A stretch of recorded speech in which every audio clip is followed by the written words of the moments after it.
Okay, so now let's code quicksort. I'm going to bring up our array like this. So right out of the gate, when we run pivot, we're going to have our pivot item like this, and it's going to sort it like this, and it's going to return this index. What we have to do with quicksort is to continue doing that on this side and this side and keep breaking this down until we have sorted everything. So I'm going to put our array back the way it was and then shrink it down into the corner like this.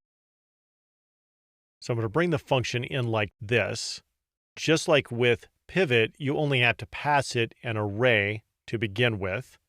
It is only when we start calling this recursively that you have to worry about that left and right up there. So in our first line of code that I'm going to bring in here, we're going to store that index that pivot returns like this. And we are passing pivot these three pieces of information, and it's doing two things. It is rearranging our array like that, but it's also returning that index, and we are storing it in pivot index. And with that piece of information, we can call quicksort recursively like this. So if you look at our diagram at the bottom, it is these three items that it's being called on in this situation when we have it call it again, because left is 0 and pivot index -1 is that last index in that bracket. And then we also need to call this on the items on the right, and then we would do that like this. And I'll bring up that bracket to represent that. So let's bring this up and look at this a little bit further.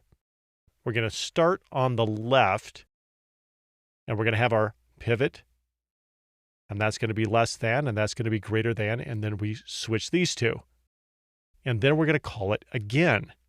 But in this situation, you don't want to call quicksort again because you already know that these are in the right spot.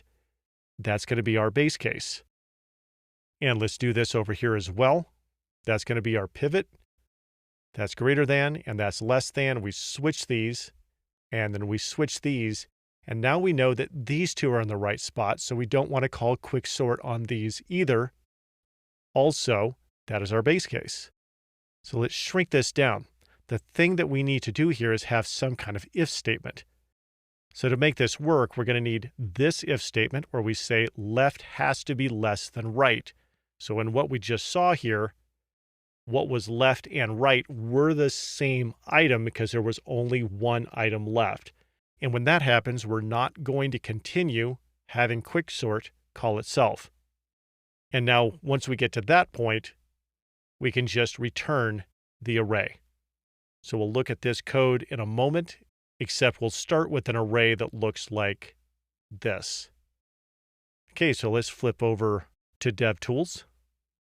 So there is our swap function that we wrote in the last section and our pivot helper function.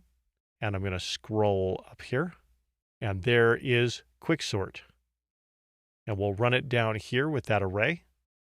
And I'll zoom out and run this.